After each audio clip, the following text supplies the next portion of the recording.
అదే RTV app వార్తల్ని క్షణాల్లో చదివే అవకాశం ఉంటుంది. ఒక న్యూస్ పేపర్, ఒక టెలివిజన్ ఛానల్ మీ చేతుల్లో ఎప్పుడూ ఉంటాయి. మన వల్ల కాదు ఇది. సో ఇది లేకపోతే మీకు ఆ సీన్ గుర్తుకు రావచ్చు.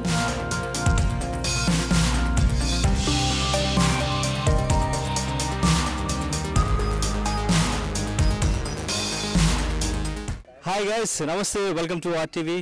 సో ఈరోజు మీకు ఒక సర్ప్రైజింగ్ వెహికల్ చూపించబోతున్నాను. సో ఈ వెహికల్ మీరు ఇక్కడ చూడొచ్చు. యాక్చువల్గా మనం పూర్వకాలంలో వాడేసిన వెహికల్స్ని ఇట్లా పక్కన పెట్టి చూస్తూ ఉంటాం బేసిక్గా. బట్ ఇదేంటంటే ఫ్యూచర్లో వాడబోయే వెహికల్ కూడా ఇట్లా ఉండొచ్చు అనేది నాగశ్విన్ గారి రూపకల్పన. సో కల్కిలో మీరు శంబాలా నుంచి కాశీకి వెళ్తున్న స్టార్టింగ్ సీన్, రాజేంద్ర ప్రసాద్ గారి సీన్లో కనిపించే వెహికల్ అయితే ఇదే, మీరు చూడొచ్చు. సో మొత్తం కూడా ఇది అంటే స్టార్టింగ్ మనం సో ఏది విఎఫ్ఎక్స్ ఏది ఒరిజినల్గా చేశారో కూడా తెలియనంతగా సో తయారు చేయడం జరిగింది. సో ఇక్కడ వెహికల్ ఒరిజినల్గా చేశారు. సో మొత్తం కూడా ఐరన్తోనే, థర్మోకోల్ అండ్ ఇంకా ఐరన్ కలిపి సో మిక్స్డ్గా సో ఈ వెహికల్ తయారు చేయడం జరిగింది. సో ఫ్యూచర్లో మేబీ ఇటువంటి వెహికల్స్ యూస్ చేస్తారు అని ఆయన ఆలోచించారు. సో స్టార్టింగ్ సీన్లో మనం చూడొచ్చు, అందరూ కూర్చుని ఈ వెహికల్లోనే మాట్లాడుకుంటూ శంబాలా నుంచి కాశీకి వెళుతూ సో కాశీ గురించి, అక్కడ పరిస్థితుల గురించి రాజేంద్ర ప్రసాద్ గారు ఎక్స్ప్లెయిన్ చేస్తున్న సీన్లో ఈ వెహికల్ని మనం చూడొచ్చు.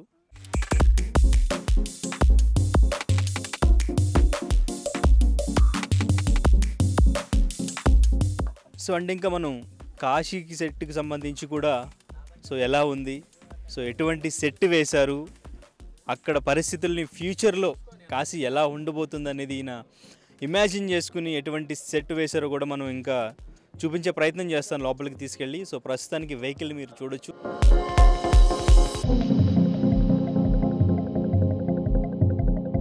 సో సో మనతో పాటు సో ప్రాపర్టీస్కి, ఈ కల్కిలో మొత్తం ప్రాపర్టీస్కి వర్క్ చేసిన చందు గారు ఉన్నారు. So hi sir. Hi right. So first of all చాలా బాగా అనిపిస్తుంది వెహికల్స్ అన్ని చూస్తుంటే. చాలా ముందు నుంచి వెహికల్స్ని ఎక్కువగా ప్రమోట్ చేశారు, బోజీ కానివ్వండి. సో ఇప్పుడు వెహికల్ చూస్తే చాలా బాగా అనిపిస్తుంది. సో ఒకసారి ఎక్స్ప్లెయిన్ చేయగలరా ఏ మెటీరియల్ యూస్ చేశారు అసలు? మెటీరియల్ అంటే ఎంత స్క్రాప్ సార్ ఇది. ఓకే. కార్లోది, లారీలోది ఏవి పడితే అవి వాడడము, కొన్ని డిజైన్ చేయడం, దీంట్లో అన్ని తీసుకొచ్చి కంపోజ్ చేయడమే సార్. ఇప్పుడు ఈ మూవీలో చాలా మటుకు మనం స్క్రాప్తోనే చేస్తాం అన్నట్టు. ఓకే. స్క్రాప్తోనే చేసాము. ఆ స్క్రాప్ కూడా కంపోజ్ చేయడానికి రిస్కీ ఫ్యాక్టర్ సార్ ఇది. కంపోజ్ చేయడం అంటే ఒక వెహికల్లా కనిపించాలి అంటే మళ్ళీ మనం ఇంకో దాన్ని తీసుకొచ్చి పెట్టడమే కదా సార్. సో కొంచెం టైం టేకింగ్ అండ్ అది సార్ చాలా.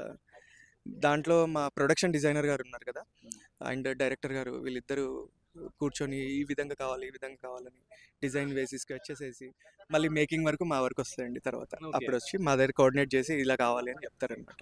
ఎన్ని రోజులు పట్టింది మీకు వెహికల్? సార్ అంటే మా టీం సార్, యాక్చువల్గా ఒక్కరు ఇక్కడ ఎవరు ఒక్కరు చేయరు, నేను చేయను, ఇంకో టీం మొత్తం ఇది ఎవరు చేసినా అందరు చేయాల్సిందే.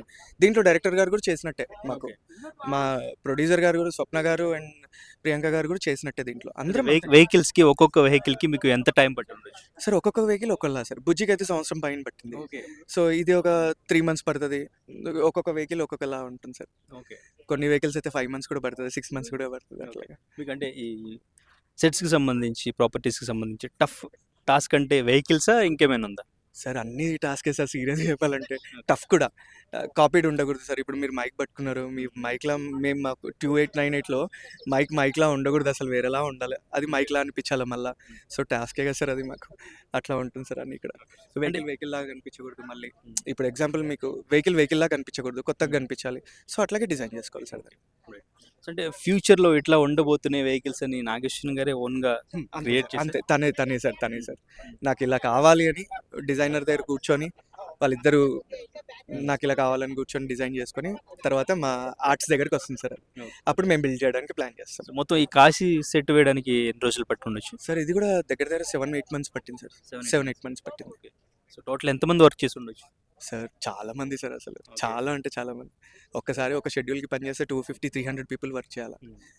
రెగ్యులర్ కాదు కదా సార్, ఏదో గొడగట్టడానికి కాదు కదా సార్. అంత కొత్తగా ఉంటుంది అది. ఆ డిజైన్ అప్పుడు కూలిపోయినట్టు ఉండాలా, ఇరిగిపోయినట్టు ఉండాలా, బ్రిక్ కనిపించాలా, అన్నీ దానిపైన చాలా వర్క్ చేస్తారు. మాక్సిమం ఎన్ని షెడ్యూల్స్ అయ్యి ఉండొచ్చు ఇక్కడ? Sir 3 years sir almost 3 years. 3 years ఇక్కడ 1.5 ఇయర్స్ అన్న చేసి ఉంటాం ఈజీగా. మొన్నటి వరకు కూడా చేసాం సార్. ఓకే. ఈ సెట్నే అక్కడ సగం థర్డ్ ఫ్లోర్లో మీరు ఇప్పుడు మన ప్రెస్ మీట్ జరుగుతుంది కదా సార్, ఆ దాంట్లో సగం వింగ్ ఇక్కడిది అక్కడ డిజైన్ చేసాం మళ్ళీ. ఓకే. అక్కడ కూడా మొన్నటి వరకు సాంగ్ షూట్ జరిగింది. ఇక్కడ చేయలేక మనం ఓకే. వర్షం పడుతుంది అన్ని ఇబ్బందులు సార్. ఇప్పుడు అదంతా డ్యామేజ్ అయిపోయింది ఆ ఫ్లోర్ అంతా. ఓకే. సో అక్కడ ఆ దాంట్లో అక్కడ డ్యాన్స్ అన్ని చేసుకోవచ్చు అని చెప్పేసి దీనిలో ఒక సెట్ అక్కడ వేసాం మళ్ళీ. అక్కడ వేసి దాంట్లో అక్కడ అన్ని డ్యాన్స్ కానీ మీటింగ్స్ కానీ ఏమైనా ఉన్నా కూడా అక్కడ చేసుకోవడం. ప్రభాస్ గారి ఫస్ట్ హాఫ్ మొత్తం మాక్సిమం ఇక్కడే కదా. సో ఇది అక్కడ ప్లాట్ఫామ్స్ 2 సో పార్ట్ 2కి సంబంధించి కూడా ఇక్కడ షూట్ జరిగింది. మాక్సిమం ఇక్కడే సార్. మీరు ఏదైతే ఫ్లోర్లో తిరిగారో ఎప్పుడు అదంతా ఇక్కడే జరుగుతుంది 2 కూడా. సో జరిగిపోయిందా, జరగాల? లేదు జరగాలి సార్, జరగాలి. సో మనం ఒకసారి లోపల కూడా వెళ్ళి ఒకసారి అక్కడ ఎక్స్ప్లెయిన్ చేస్తారా? సో ఎక్కడెక్కడ, సో ఏ షాట్ ఎట్లా వచ్చింది, సో ఏ సెట్కి సంబంధించి ఎట్లా చేశారు అని చెప్పేసి.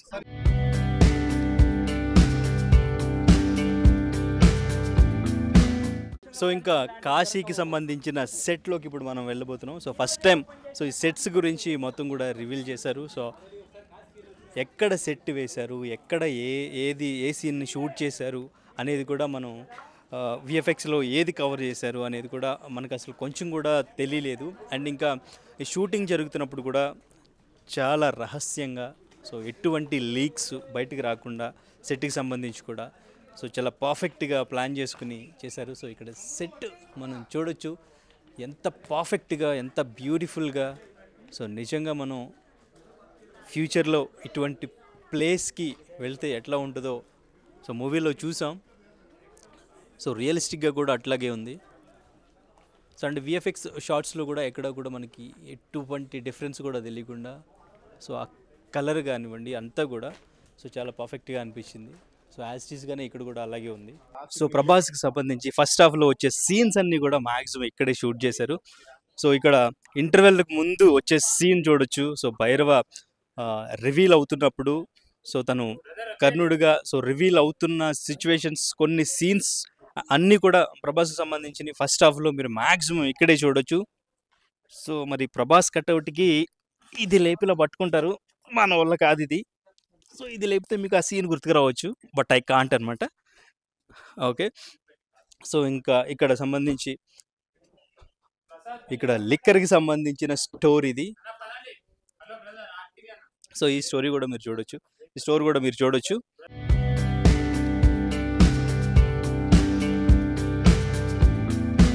కల్కి ప్రపంచంలో ఒక సినిమాటిక్ ఎక్స్పీరియన్స్, కొత్త ప్రపంచంలోకి మనల్ని తీసుకువెళ్ళిన నాగశ్విన్ మరి ఫ్యూచర్లో వాళ్ళు ఎటువంటి వెపన్స్, ఎటువంటి వస్తువులు యూస్ చేస్తున్నారు అనేది కూడా తన క్రియేటివిటీతో ప్రతి వస్తువును కూడా చాలా కొత్తగా తయారు చేసి సో వాళ్ళ చేతుల్లో మనం చూస్తుంటే అసలు ఇది ఎలా తయారు చేశారు, సో ఈ థాట్ ఎట్లా వచ్చింది, ఏ మెటీరియల్ యూస్ చేసి ఉండొచ్చు అనేది కూడా మనకి చాలా కొత్తగా అనిపించింది కదా. సో అవన్నీ కూడా మనం ఈరోజు ఇక్కడ చూడొచ్చు. సో ప్రతిదీ ఇక్కడ ఉంది. సో ఫస్ట్ మనం చూసుకుంటే గాంధీవం.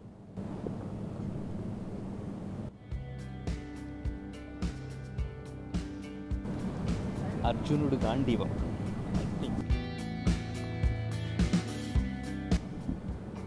సుప్రీం మాస్కిన్కి సీరం ఆయిల్. సో దీంతోనే మీరు సో మూవీలో చూస్తుండొచ్చు, సీరం ఆయిల్ దీని ద్వారానే ఇస్తుంటారు. అండ్ ఇంకా మెయిన్లీ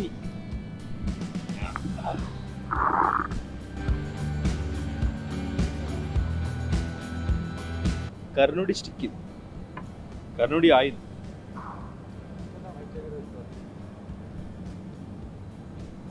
సో అశ్వత్థామ దగ్గర ఉంటుంది ఇది. కర్ణుడి చేతిలోకి వచ్చిన తర్వాత దీని పవర్ ఏంటనేది మనం క్లైమాక్స్లో చూసాం.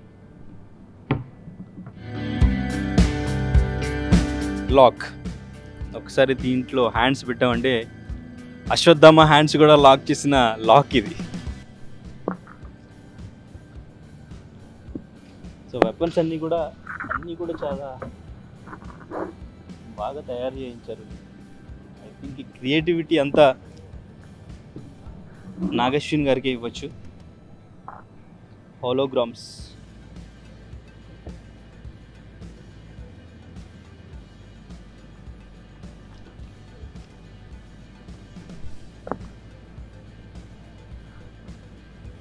ఫ్యూచర్ గన్ ఐ థింక్ ఇది.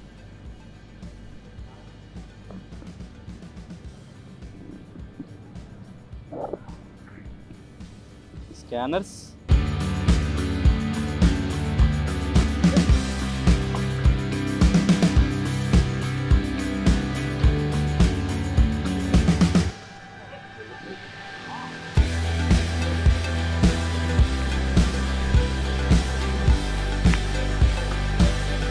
భైరవ బూస్టర్. ఇది భైరవ బూస్టర్.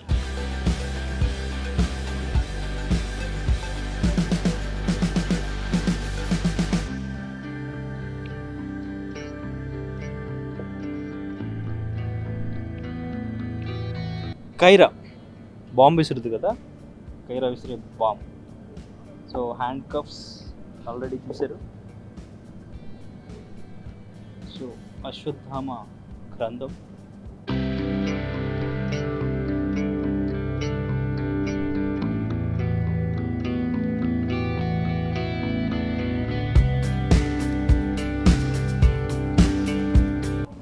గ్రంథాలు కూడా అన్నీ కూడా ఇక్కడ, ఇవన్నీ కూడా ఒరిజినలే.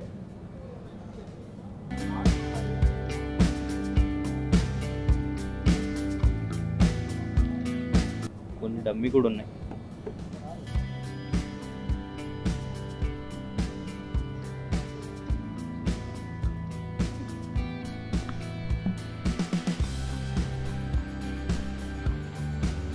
ఒకసారి ఇక్కడ చూడండి, soldiers, complex soldiers.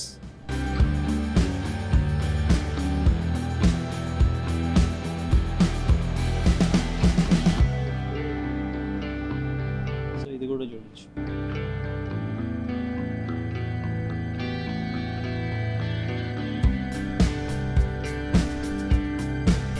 So vehicles కూడా అన్నీ కూడా ఇక్కడ మోనో బైక్స్. ఇది మోనో బైక్. సో ఇది కూడా మోనో బైక్.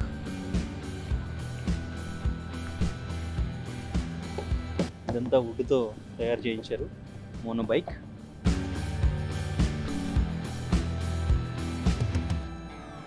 Nice dress.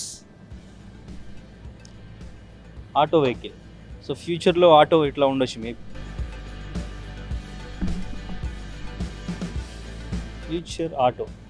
దీనికి ఒరిజినల్ ఆటో స్టీరింగే పెట్టారు. C2 కనెక్షన్స్ అన్నీ.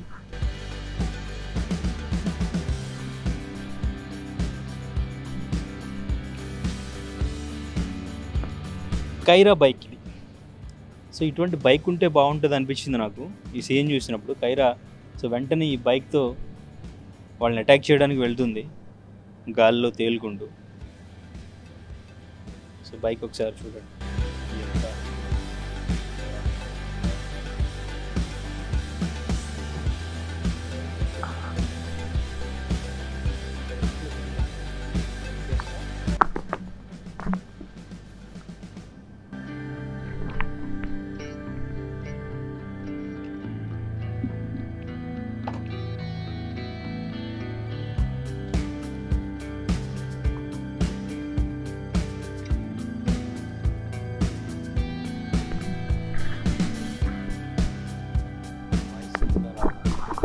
ఇక్కడ పెట్టుకున్నా.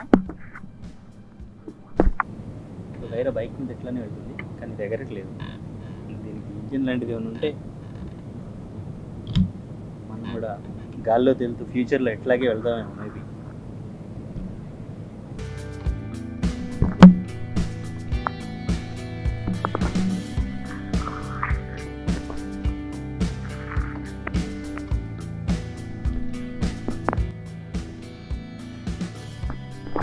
ఇది క్రేన్ వెహికల్.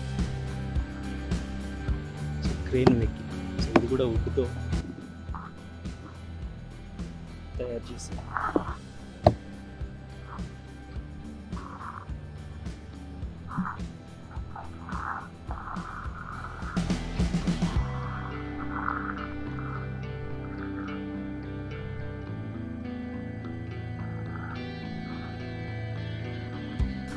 సో అండ్ ఇంకా రథం కూడా. సో రథం కూడా చూడొచ్చు. మనకి గుర్రాలు లేవు ఇక్కడ. సో లాస్ట్లో అర్జునుడు వచ్చి తన ధనుష్తో యుద్ధం, క్లైమాక్స్ ఆల్రెడీ చూసే ఉంటారు కదా. సో క్లైమాక్స్ గూస్ పంప్స్ అందరికీ కూడా అన్ఎక్స్పెక్టెడ్గా క్యారెక్టర్స్ రివీల్ అవ్వడం, ఆ క్లైమాక్స్ని మనం ఎంత ఎంజాయ్ చేసామంటే సో పార్ట్ 2 కోసం ఈగర్లీ ఎప్పుడెప్పుడు రిలీజ్ చేస్తారు, పార్ట్ 2లో ఇంకా ఎవరెవరు క్యామియోస్ చేయబోతున్నారో, మహాభారతానికి సంబంధించి ఇంకే క్యారెక్టర్స్ ఉండబోతున్నాయి, ఎవరెవరికి యుద్ధం జరగబోతుంది, కమల్ హాసన్ గారి క్యారెక్టర్ లాస్ట్లో రివీల్ అవుతుంది. సో ఆయన ఇప్పుడు నెక్స్ట్ అశ్వత్థామ అండ్ ఇంకా కర్ణుడి మీదకి యుద్ధానికి వెళితే ఎట్లా ఉంటుంది, సో ఇంకా మహాభారతం నుంచి ఇంకే క్యారెక్టర్లు ఉండొచ్చు సో అనేది చాలా అందరికీ కూడా చాలా ఎక్సైటెడ్గా ఉంది. సో ఇప్పటికీ కలెక్షన్స్ కూడా చూసుకోవచ్చు. సో చాలా మంచి కలెక్షన్స్తో దూసుకుపోతుంది. 1 వీక్ అయినా కానీ కలెక్షన్స్ అయితే ఆగలేదు. సో దీనికి సంబంధించి ఎఫర్ట్స్ ఎంత పెట్టారు, సో సెట్స్ అన్నీ కూడా చూశారు కదా. సో సెట్స్ కానీ, సో వెపన్స్ కానీ, సో వాళ్ళు యూజ్ చేసిన వస్తువులు కానీ ప్రతిదీ కూడా ఒక సైన్స్ ల్యాబ్కి వచ్చినట్టుంది. సో ఇక్కడ సంథింగ్ ఏదో అంటే మనం మూవీలో సో కాంప్లెక్స్లో ఒక ల్యాబ్కి వెళ్తే ఎట్లా ఉంటుందో ఇక్కడికి వస్తే ఆ ల్యాబ్లానే ఉంది. సో ఇది నాగశ్విన్ గారి ల్యాబ్లా ఉంది. కానీ ప్రతిదీ మూవీలో చూసిన ప్రతి వెపన్, ప్రతి వస్తువుని రియలిస్టిక్గా తయారు చేయించి మనకి మూవీలో అది ఎలా యూజ్ అవుతుంది అనేది చూపించారు. ప్రతి వస్తువుని కూడా ఇక్కడ భద్రపరిచి సో మనకి ఈరోజు చూపించారు. శంకరపల్లిలో మొత్తం కూడా ఈ సెట్స్ అన్నీ కూడా శంకరపల్లిలోనే. సో మనం ఆల్రెడీ కాశీ చూసాం సెట్స్ ఎట్లా ఉన్నాయో. సో ఇంకా కాంప్లెక్స్కి సంబంధించినవన్నీ కూడా ఇక్కడే మనకి ఉన్నాయి. అంటే యాక్చువల్గా కాంప్లెక్స్ కూడా ఉందేమో ఆ సాంగ్లో, అలా ప్రభాస్ గారు వెళ్ళినట్టు మనం కూడా కాంప్లెక్స్ వెళ్ళి ఎంజాయ్ చేయొచ్చు అనుకున్నా. సో బట్ కాంప్లెక్స్ అనేది మరి ఫ్యూచర్లో అటువంటి కాంప్లెక్స్ మనం చూస్తాం. ఎందుకంటే ఫ్యూచర్లో మనకి వాటర్ దొరక్క, మనకి కావలసిన తిండి దొరక్క, అన్నీ కూడా నిర్వీర్యం అయిపోతే ఎట్లా ఉంటుంది ఫ్యూచర్ అనేది, మనం కాశీ ఎట్లా ఉంటుంది ఒకవేళ సిచ్యువేషన్ అట్లా వస్తే అనేది కదా చూసాం. సో అటువంటి సిచ్యువేషన్ వస్తే మనం మేబీ కాంప్లెక్స్ని ఒక సర్ప్రైజ్గా ఫీల్ అయ్యే ఛాన్స్ ఉంటుంది. సో ప్రస్తుతానికి వెహికల్స్ అన్నీ కూడా ఇక్కడ అన్నీ కూడా పెట్టించారు. ప్రతి వెహికల్ మనం మూవీలో చూసిందే. ఇది బౌంటీ వెహికల్. ఒకసారి దీన్ని కూడా ఎక్కి చూద్దాం.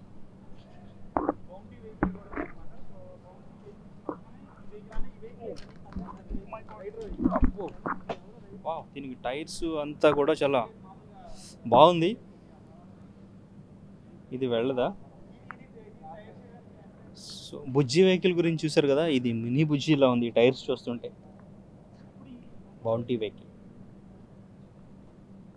డిఫరెంట్ ఉన్న వెహికల్స్ అన్నీ కూడా నైస్.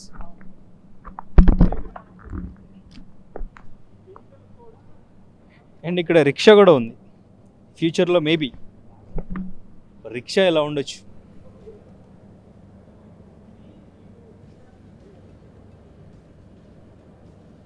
Future rickshaw.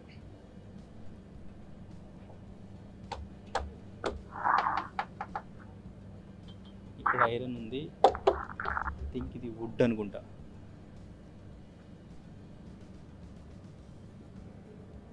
ఒక కొత్త ప్రపంచానికి మేము కూడా వచ్చినట్టే ఉంది నిజంగా. ఏదో ప్రపంచానికి వచ్చేసాం మనం. బయటికి వెళ్తేనే మనం ఎక్కడోనో అర్థమయ్యేలా ఉంది.